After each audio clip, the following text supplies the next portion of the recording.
guys, it's time for Christmas in July, which is actually a little bit ironic considering as I sit here today in Oklahoma, I think we're on our 6th day of triple-digit heat.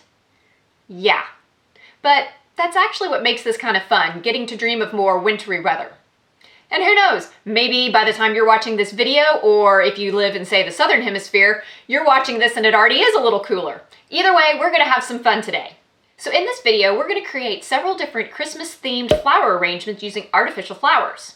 I do also plan to make some of these arrangements using real flowers, but that video isn't gonna come out for a couple more months because I do need to wait for the bulbs to be a little bit more readily available and then for them to actually bloom so I can show the final product. So if you wanna see that video, be sure to be subscribed and hit that notification bell so you are notified when that video posts. But before we get into the video, for those of you that are new to my channel, hi, my name is Catherine, and I absolutely love decorating for the holidays. Hence the reason why I'm doing Christmas in July. But I also love fashion and beauty. So if you happen to love any or maybe all of those topics, then I hope you'll consider subscribing. But let's go ahead and get started with our first arrangement. This first one's a pretty common one to see around Christmas time, and that is using Narcissus or paper whites. And that's because these actually come in a bulb form that when you're using the real flowers, they're pretty easy to force indoors. And that's actually something, this is an arrangement that I have made before, but of course it only lasts for one season, and so I thought it would be kind of fun to see if I could find some nice looking narcissus flowers that are artificial so I could recreate the arrangement and be able to use it from one season to the next, whether I feel like creating a real one with bulbs or not. So here are the supplies that you're going to need, and I will link to all of the supplies down in the description box below. All of the supplies did come from Amazon, although I didn't have to purchase all of them for the items today. Some of these things I'm actually reusing some items that I'd purchased for other projects and maybe just hadn't finished up. So the first thing that I'm going to do is take my vase and I'm going to fill it maybe about halfway with rocks because this is going to be what gives me the stability to stick the stems of my narcissus in. I still have some rocks left over and I may come back and add in a few more once I get everything placed. So the pack I got came with 8 of these stems, and I'm probably not going to need to use all 8 of them, but at least that gives me a little bit of flexibility. So I'm making sure that as I'm pulling them out of the packaging they came in, that I'm spreading them out a little bit, because if you've ever seen real paper whites, you know that they don't just stick straight up in a clump, they do kind of spread out. So I'm just gonna, this is a really easy one to do, I'm just gonna stick these down in, probably using maybe 4 or 5 of them, is my guess.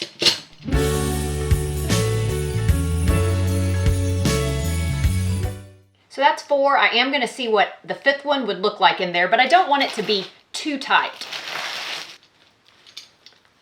And if I have the 5th one, I am gonna just stick it right down in the middle. I do think I like the way it looks with the 5th one because it allowed me to put this one up just a little bit higher than the others, so I get a little bit more of a rounded effect. Now, next step, also really easy, I'm gonna take some red winter berries and I'm gonna stick these in to give it a little bit of a pop of color and really tie it into kind of a Christmas feel. These came in a package of, I believe, 8 as well, so I'm going to probably use maybe all 8 of them, and before I stick them in, I'm just gonna kind of splay them out a little bit so they take up some good space. And now I'm just gonna intersperse these and make sure they stick up just a little bit above the narcissus flowers so that way you can see them really well.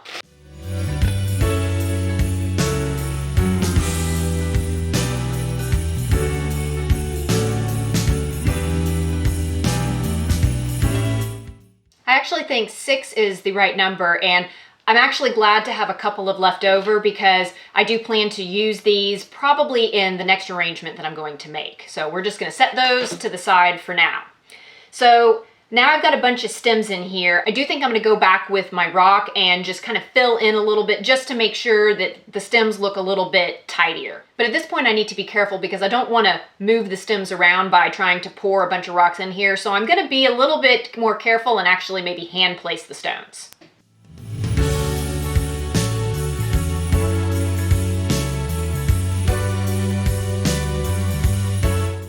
I think that's how I like it. I do still have a few more rocks left over, but I don't think I'm gonna use them in here. Now, it is important to note that I wouldn't have placed this many rocks in here if I was actually using real Narcissus bulbs, because you're actually going to put the bulbs on top of the rocks and then they're going to kind of root down in. But because this is artificial, the stems of this aren't nearly as pretty, and therefore that's why I want to hide them with the rocks. So first arrangement is done. This next arrangement is more involved, but only slightly. We are going to have to cut things. And this one is also very traditional in that we're going to use artificial red amaryllis, which also are a bulb that you can force indoors. I actually do grow amaryllis bulbs, but they're all outside, so they bloom in the spring, therefore I can't really do very Christmassy things with them. But I was able to find these very beautiful amaryllis silk flowers, and I'm actually pretty impressed with the quality of these because they're so big and showy. You want to make sure they look good. Here you can see the supplies that we're going to need, including the 2 berry stems that were left over from the last one. And I am glad to have the 2 leftover berry stems. I'm going to use these down at the base of the arrangement. And so that's going to allow me to have the lighter color berries from the previous one with the darker color berries that I bought specifically for this. And I have to admit, when I purchased these, I knew I was purchasing darker colored ones, but I didn't realize they were going to be individual little stems like this. Not a big deal. It's just going to take more time to stick them all in. So the first thing I'm going to do is take my floral foam and cut it to be able to fit into my vase. And my vase is kind of an oval shape, so this doesn't fit directly in it, so I'm just going to have to kind of shave off the sides so I can get it to go in, because I'm going to need something pretty sturdy in order to hold up these, you know, very thick, heavy stems for the amaryllis.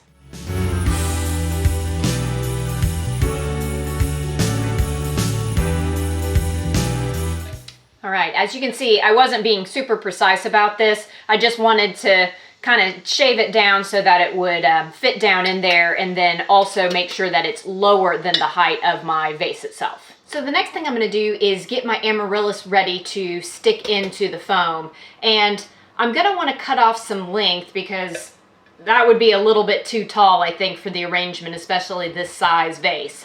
So I'm gonna kind of judge maybe about there. So if I go down, I think I want to cut right about there. So I'm going to start with scissors because there's a outside kind of rubbery thing here, and I'm going to cut through the rubbery thing with the scissors.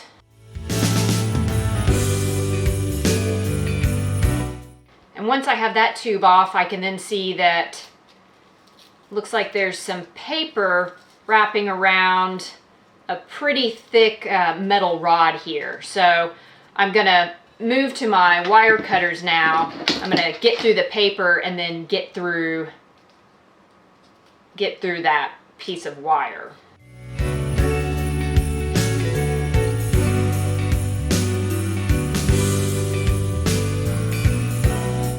All right, that feels like quite a bit of a workout right there, but I did get through it. So now, kind of judging if it goes all the way down to the bottom, that's about how tall it'll be. So I'm going to use 3 of these, so I'm going to spread them out. So I'm going to make this one the center one. And so I'm going to poke a hole, and I'm just going to use my scissors, kind of poke a hole in the middle to give me something already started that I can stick this stem down into.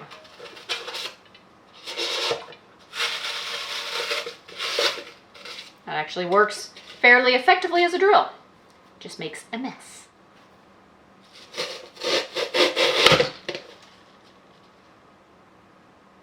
Beautiful. It's going to be a little awkward making the rest of this with flowers in front of my face, but you'll get the idea. Okay, I'm going to do the same thing with the other 2. Nobody needs to see me struggle like that again, but you know what I'm doing, and then I'll come back. All right, I did get the other 2 done. It was a little easier because I already had the knack for it. I got them placed, and I went ahead and also shaped them, and now I'm ready to go to the next step. Before we go to that step, you could elect to actually hot glue all of this in.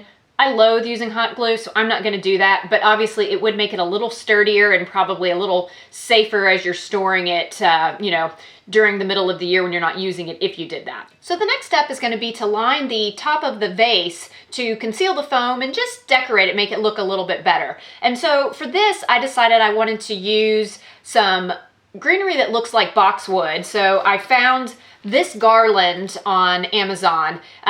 I think it's actually probably more of like a eucalyptus, although the coloring is more like a boxwood. And then I'm gonna stick the berries in, and that will definitely give it more of like a holly or boxwood kind of look. So I could, because this is one long piece of garland, there's probably a couple of different ways that I could go to put this in here. But I think probably the easiest thing is these come off of the stem pretty easily. So I'm probably just gonna pluck them off and then literally stick them in here until I have the thickness that I want to cover the base of this arrangement.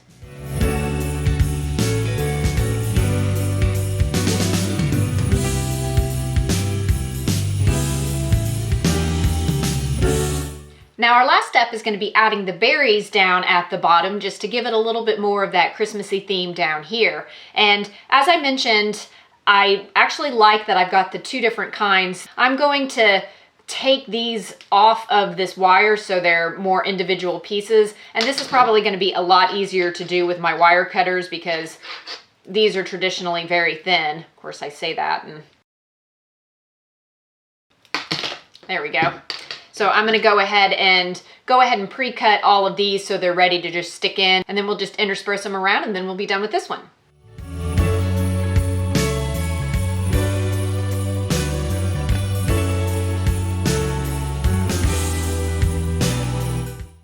Well, that's a lot easier.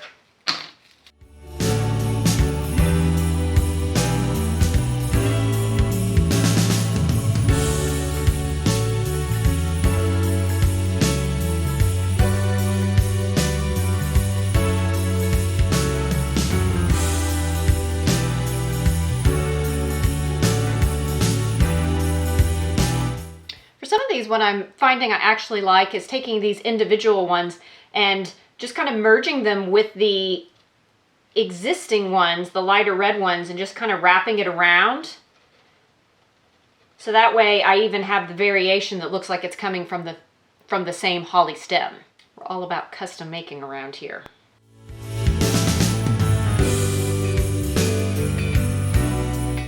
And now here's this arrangement all finished. We've made it to the last one, and this one is a little bit easier again, but it's not quite as traditional in terms of being Christmassy as the last two.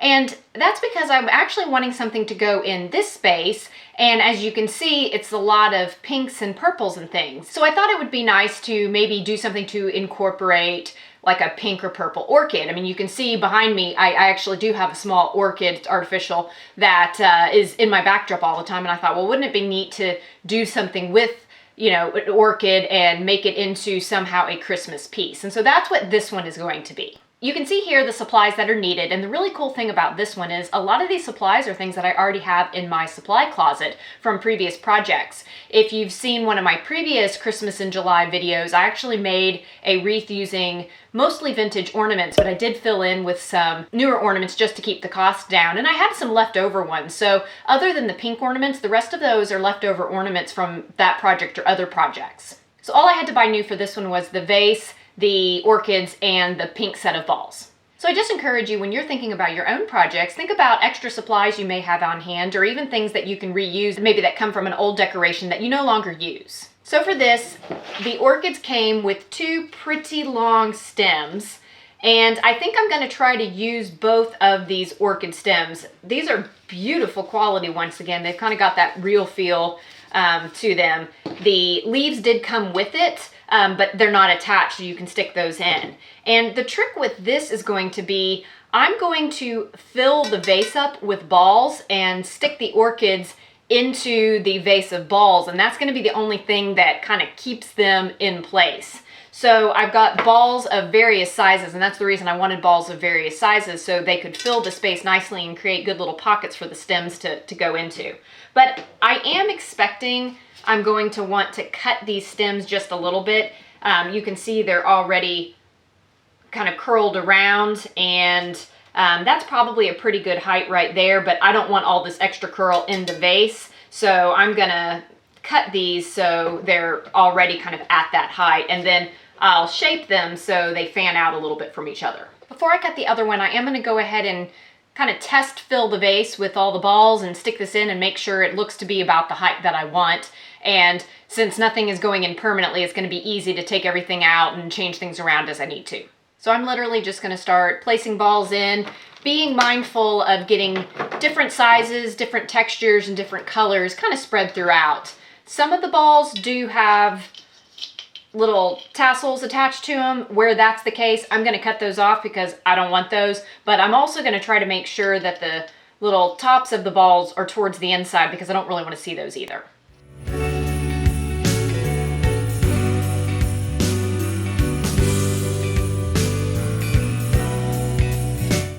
I think I am going to go ahead and take off a little bit more length.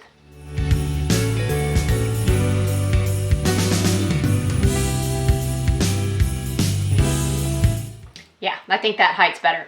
Go ahead and get the other one. I do know I was sticking the balls in without having removed all of the little hangy things. I'm going to take them out and do all of that. I was just kind of doing that to be a little bit quicker about it. Now to cut the other stem a similar length. I'm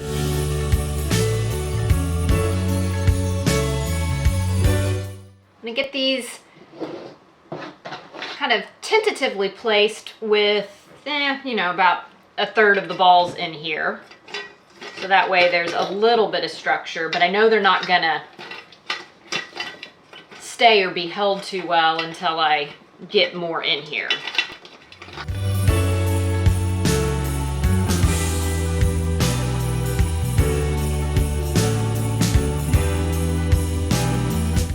It's hard doing things backwards when you're only trying to look in the viewfinder, predict what things are going to look like from the front. They don't always look exactly like I thought I was doing when I was doing it from behind.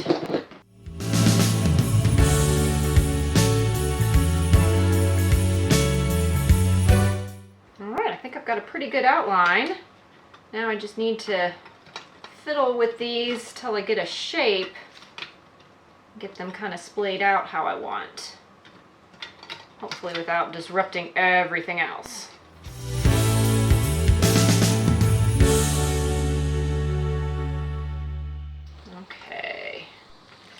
Now I just need to get this one to not flop quite as far over. There, it just took a little bit of finessing, so I think I have this one pretty well how I like it. Once again, nothing is actually attached in here, so you just have to kind of be comfortable with the fact that when you store this, you're probably going to need to recreate it each year because probably it's going to get bumped and jostled and won't stay looking quite like this. But as you can see, it was very easy to make. So here you can see all three floral arrangements finished. I really like how they turned out, and this was a really fun way to spend a hot afternoon doing something indoors. I hope you enjoyed this as well. If so, please be sure to give me a thumbs up. That is such a helpful thing to do on my channel. It tells YouTube that you find my content valuable and they should help expose it to others. And don't forget, I will have another video coming up soon where I'm using actual real live flowers to make very similar arrangements. In the meantime, I will post a few other videos down in the description box in case you would like to see some of my other previous Christmas in July craft type videos and a link to all of my Christmas videos in general. I do a lot of different styles of trees. I have home tours where I show how I incorporate all the things that I've made throughout my home, and so those might be some other good inspirational content for you. Otherwise, thank you so much for watching. I hope you're able to stay cool, and until next time, bye.